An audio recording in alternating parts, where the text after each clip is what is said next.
events, these organizations, these platforms where young adults can go to, as opposed to just scrolling through our timeline to see, what's going on. Like, we need to focus on that. I think we internalize and we spend a lot of time on what the problem is, but I'm kind of results driven. So what are we going to do to fix that? So, the youth huddle, I'm super excited to join you guys next Monday, following Monday, but like what exactly are we going to do? What organizations are we going to team up with to bring these experiences to these young adults? Because ultimately, like, we can sit and talk about the problems all day, every day until we're blue in the face, but what are we really going to do about it? Right. Let me ask you, in terms of your program, Reservation for 10, you said, like, what are some of give us a flavor of what a typical conversation at that dinner table may be like? Okay, so a typical conversation is basically, guiding the students and the young adults on, like, the path that they can take and different career paths and what their interests are. So a lot of students that I've met have told me, I'm a bio major, but have absolutely no interest in biology. They're just doing it because their parents may be a doctor or a nurse. So I really, try to show them how to tap into what they really want to do, what interests them, and show them the different career paths that they can take. And in turn, I bring speakers from these reputable companies to help deliver the same exact message. Last week's dinner really turned up because Rashad is really big in social activism. So while he talked about revolt and the move that revolt is making in media, he also talked about Freddie Gray. He also talked about Ferguson. He also talked about those things. And what I noticed at this dinner, and my friend Courtney can tell you that the students jumped from table to table and they actually started conversing with each other about the things that he was talking about, which made me happy because I didn't want them to just sit there, twiddling their thumbs, just listening and eating their dinner. I wanted them to engage with each other and figure out what they can do on their campuses and what events and things they can bring, because the school year is coming up. So what they can, ideate on and bring to. And Revolt's a great example, going to your point earlier. Revolt is a product of the movement creating economic opportunity for entrepreneurs in a developing generation, well, I guess both Generation X and millennials. And so, again, it just underscores, the value of what it means to build movements for social justice. Anyone else? Yeah, I guess, it goes to the old proverb that it takes a village to raise a child. And that's where the millennials, that's where we come in, because we can actually give back. We can actually mentor these kids. And I know a lot of us are like, some of us have kids, some of us don't have kids. It doesn't matter. Like, these kids that you don't know, talk to them, encourage them, tell them about your story. Sometimes when I talk to these kids, this is the first time they ever heard that they could be a doctor or a lawyer or be a plumber or own their own business or be an actor or something else, So that's what I really try to encourage a lot of millennials to do, is give back, talk to these young people. You never know whose life you're going to change. And also, when you talk about the problems with these shootings and the options that some of these young men might have, it's very hard in a system where you have more guns in this country than people. You over-criminalize a segment of the population and basically marginalize them, exclude them from mainstream society by stamping them with criminal records, so they can be legally discriminated against through their education. They can't get student loans, through housing, through jobs, leaving them with absolutely no options. So that's why, education reform is important. I went to these schools, they talk about, we were at the White House and they were talking about the school to prison pipeline. Well, I went to one of these schools, I think it's JFK. I'm not from New York, but when I went there, I was actually surprised because it looked like a minimum security prison. I thought I was at the wrong place. I didn't know children went to school there. There were like NFL-sized bouncers there. There's guard dogs and new metal detectors, but there's old books. So, I asked Obama, one of his top education advisors, like, no wonder we have a school to prison pipeline. These kids, it's like they've been in jail their whole life, So, I mean, it's a little disingenuous when you say, okay, we're going to provide these people with no economic opportunities, we're going to criminalize them so we can segregate and discriminate against them in our society, And you know, and just no wonder, we wonder why they're turned into drugs and violence and guns and things like this.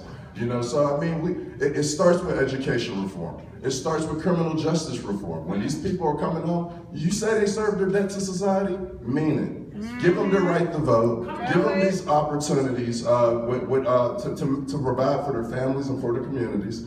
But you know, we have to start there, and we can't really have a conversation until we actually change the system that's actually causing this problem. All right, I just want to point out, because I agree with Sister Ashley and the brother down here about changing our culture. But I think we also need to realize there's a difference between what our culture is amongst us and what media, the culture that media has put a dollar sign on and is showing us what our culture is. There's a difference, right? So there's a difference between what's put on TV as Black culture versus who we are as a people. And so I think there's also the divide in our children in our community understanding that difference, because they see themselves on TV and assume, oh, that's me, when that is not who we are and who our communities are. And so we often talk about our communities, and we often talk about our young people and other generations, always in the deficit, in terms of what we don't have, what we do, you know, all this negative, and sort of not talking about what we do have equally, because we do have a lot of deficits and a lot of things we need to fix. But there's a difference between those two different cultures. And what is happening now is we, as a people, believe what is being shown to us on TV and what is being played on the radio and through music as that is who we are. And to Brother's point, in terms of being able to re-educate ourselves in our communities of who we are, that is not us. That is someone getting a paycheck, whether they're in an office, whether they are themselves the artist or someone else, telling you who you are in order to make a dollar. And because a lot of the things, the music, the book, all of that existed when we were younger, existed when my grandmother was, all of those things existed, but they knew the difference between what was being paraded in front of you for a paycheck versus who they were and who their communities are. The problem is now we don't know the difference. And we're trying to replicate somebody else's getting a check.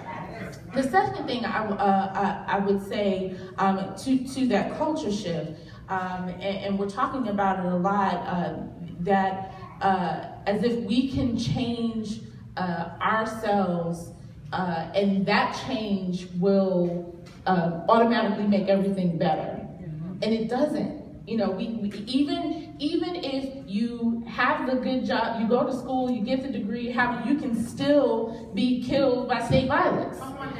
Even if you've done right and you've married and had children, wait until after marriage you have a husband and a wife, so you can still be have your home foreclosed on. So there are still things that even if you sort of follow this model of who we are supposed to be as a society, they are still things that we address, and that still need to be addressed. There is no perfect victim, right? There is no, because you have a suit and because you are married and because you have a house and all that stuff, that somehow it's different than the brother, and you should be treated than the brother who's on the corner. There isn't. And we have to understand and embrace all aspects of our culture in that way. Well, you know how these things go. You start to really, it goes by so fast. So we're towards the end here. So in essence, as we wind up, let's touch on, like I hear what you're saying, Sister Williams. So how do we stop being victims? I mean, I think part of the problem is I think we see ourselves as victims. We don't have to. How do you change? How do you allow your circumstance to empower you as opposed to victimize you? And I'll throw that out, I guess, as the challenge to all of you. Whoever wants to start. Ashley? I don't think there's a quick fix to our circumstances, our issues, our challenges. And I think that's one of the problems with millennials. We like quick fixes. We like action immediately. And that's why this movement is for those there for the long run. Honestly, we have to have tenacity. We have to be persistent in our fight. We need to activate our own activism and stay active on that. Figure out your plan. Figure out what you feel is your plan and go after it. I think one thing, me and Andrew and the young professionals, one of our solutions is training or making those in the community aware of the importance of elected officials.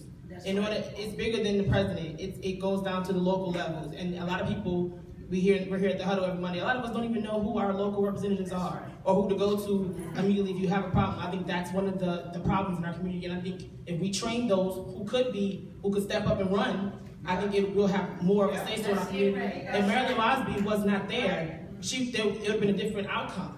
Marilyn Mosby was elected. She had to be ready for her position. Nobody put her in that position. She make herself ready for it. So we need to prepare ourselves in our community for bigger and better roles in our community, represent ourselves properly, so that we have more of a say-so for ourselves. I think that's one solution. All right. Let me just say, let's try to be as quick as possible because we're about out of time. Absolutely. So I just want to say quickly that we have to move past, as we said, that we're no longer victims, but I think that we have to admit that we were the victims. See, we constantly blame ourselves and chase our tails. Oh, we sag our pants. Oh, we talk like this, we do this.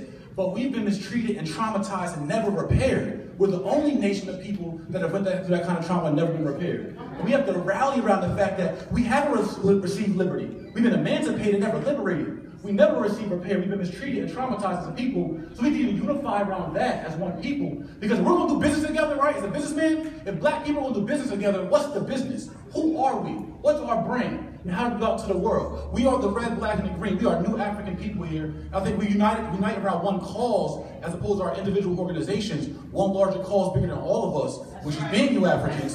Then we can go out to the world and stand up tall and sit at the table as a nation of people, and then simultaneously repair ourselves through comprehensive, everyone said, we need everything from civil to credit repair to real estate to education to trauma to anger management, conflict resolution. We need a whole bunch of repair. We bring a comprehensive repair solution to the table as one people, unified. Uni means one. Thank you. I would just like to feed off of that and say that us as a community, we need to be more accountable. That's how we improve on ourselves. That's how we help improve those around us, by being accountable for the things that go on around you in your daily life.